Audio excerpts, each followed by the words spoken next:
I'm proud of my country, India. That's great.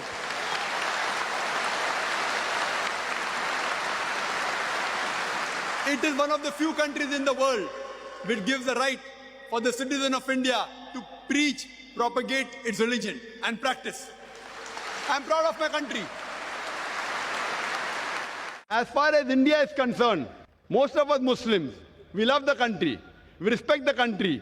If required for the truth, we are ready to die for the country. I am an Indian and I'm a practicing Muslim.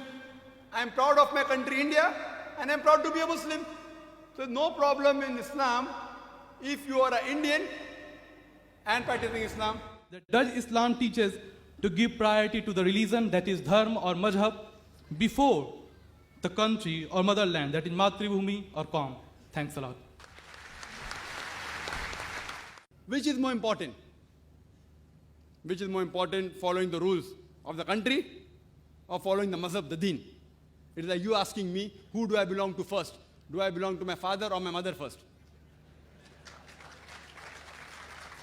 Brother, I am an Indian. I know there's not a single law in the Indian constitution which prevents any Muslim in India to follow Islam. In fact, India is one of the few countries which is mentioned in the constitution that it is the right, it's the birthright of every citizen of India to preach, practice his religion. That's what I'm doing. There is not a single law in India which prevents me from doing something which is farz or compels me for doing something which is haram. There is no law. There is not a single law in the Indian constitution which prevents me from becoming a good Muslim. Therefore, as far as I am concerned, I am a very practicing Muslim, alhamdulillah, and also practicing Indian.